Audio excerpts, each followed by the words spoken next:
What's up, party people, and welcome back. This is a series where I take every Street Fighter 6 character from day one all the way to master.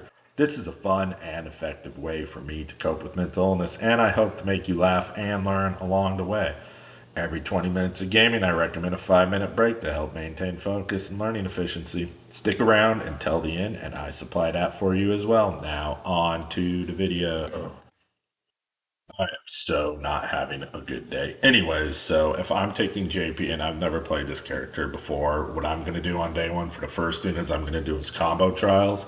I recommend you do the same. Don't gotta finish them, but gives you valuable information. Not all of it, but a start on the info. It's like reading the back of a book to see what it's about, essentially.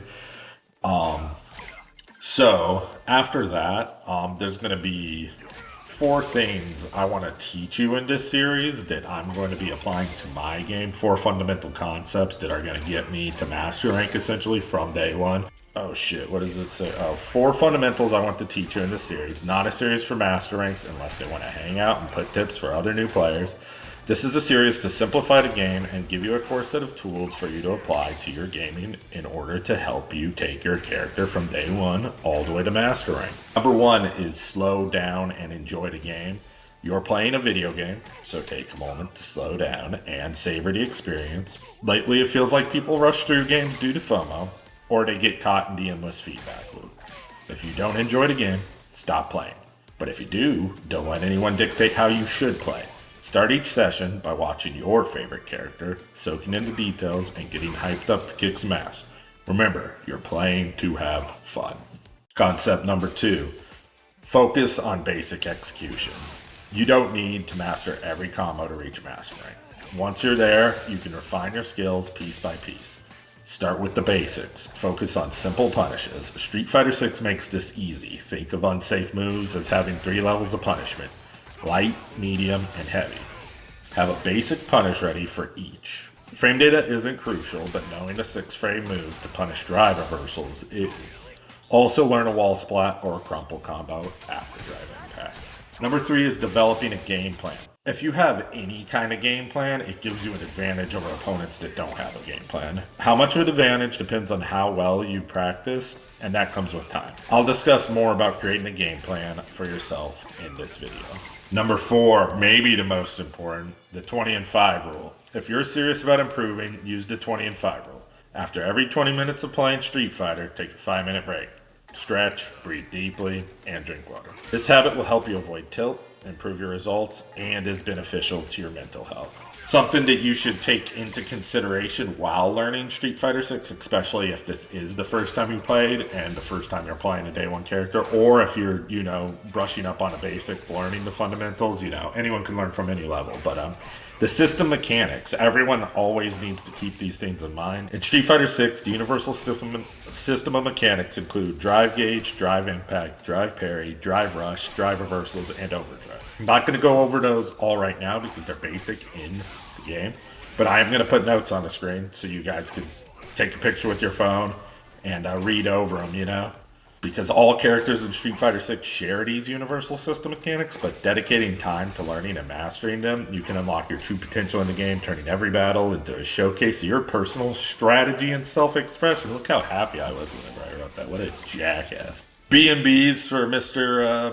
JP that I'm going to start just to learn the character, see what goes into what and such. So his light punish, basically crouching light punch into his Shreebog, I think is what the quarter circle for it's called. Medium punish, he has a target combo with back medium punch into medium punch Shreebog.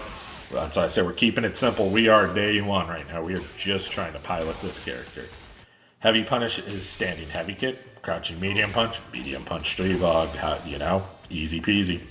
Something that works off crumple and dash, heavy punch. Yeah, for JP, so something that works off crumple is you dash forward, you heavy punch Streebog. Off the splat, you do forward plus heavy kick, quarter circle forward, medium kick, what the hell? Oh yeah, wall splat, so boom, yeah, and that gives you a safe jump, sweet.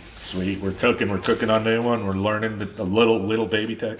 I guess I'll take this as the moment to say if you've gotten this far and you're day one in JP is a more complicated character, he isn't you know, I mean, anyone can play anyone. His game plans are actually very simple. So once we go over that, you know, and that's, you know, day one guys are going to be focusing a lot on that because learning the game plan is important if you want to win. JP's got a lot of stuff to him.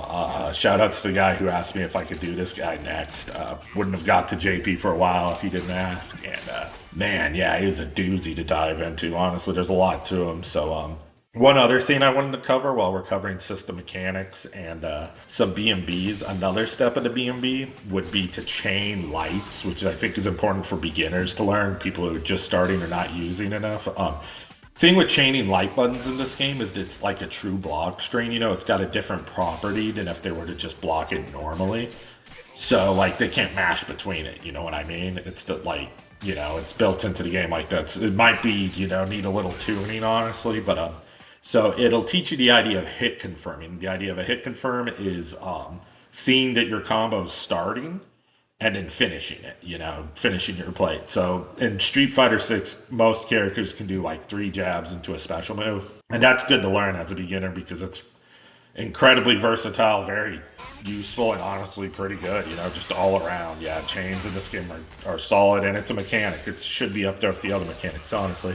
I did add an amnesia combo because it was JP at the end, you know, and I got some super combos on the bottom as well, just because if it's day one and you can learn that stuff, if you've gotten to the point where you can learn that stuff in your day one, and it's very useful. It's the amnesia, you know, that's his reversal, so getting some kind of value out of that I feel like is pretty good. He gets stand, medium kick, heavy portal, light ghost, spike, and then he can probably set up another portal. I mean, that's really good. Lastly, yeah, the three super combos. They're not, you know, like I said, I tried making easy ones. JP's level 2 takes a little bit of understanding, but the combo I did below, I'll put on the screen. It's not hard to do, you know, that's just what I came up with on the fly, and I was like, hey, it does a little bit of damage. And then, yeah, the level 3 is probably the most useful to learn out of all of them, you know, it just kind of goes into the rest of them. And then, yeah, level 1 also just kind of combos off the wall split and just any normal into it, you know, any cancelable normal into it, preferably like standing or like crouching fierce punch, you know. Now we're into our starter deck. So, do I write how to get a starter deck down here? Oh, I have it up in the notes. But essentially, how I come up with these starter decks is watching a replay, which I'll put on the screen during this recording at some point, and watching this high-level replay of I'll have Aqua on. You know, so I just watch a bunch of replays and write down exactly what they do. I'll put those notes on too. I didn't, you know, show everyone I wrote down because you start memorizing stuff a lot easier, you know, but I wanted to write it all down so you guys can visualize it and start seeing the patterns that these players are doing. That's how you come up with a game plan, you know, at least a semblance of one. So that's what I'll have on the screen, you know, my starter deck 1. I'm thinking with portals, yep, that's like JP's whole thing is his zoning game. We'll have that on the screen. Spikes, goes, portals, frustrate your opponent. You know, the starter deck 2 is essentially using his good buttons to push them away. So you could go back to starter deck 1, you know, that's what I said. Once you get down to it, you really just want to be zoning with this guy. But, he does have some gorilla stuff, though. That's what I put down at the bottom. His drive rush, crouch, medium kick's pretty degenerate. Honestly, it's kind of funny. The medium punch is good too, and even the crouching jab's really good too. Yeah, I think I got some stuff on the screen for it. I don't know, but I'll put notes up if not. Oh no, I mean we'll just have the replay going. So anyway, yeah, that's it for Mr. JP Day 1. Yeah, I really just wanted to trim out the fluff and kind of get to the main topics of how to Day 1 a character and just kind of give you the opportunity to review them yourselves. And then you'll see me, I'll immediately start playing sessions with the character and show you the placements up next. And you'll see me applying these concepts and how I build off them from Day 1 and then to Day 2 and however long it takes to get to master rank. Some characters I'll struggle with. JP will probably be one of those characters. He does not fit my traditional playstyle, but I'll truck through it. And I think losing is important to show you guys too, so I show you every single video along the way. That being said, I am the Pressed Gamer. Y'all be good to yourselves. Keep bone struggling. And I'll see you in the next one.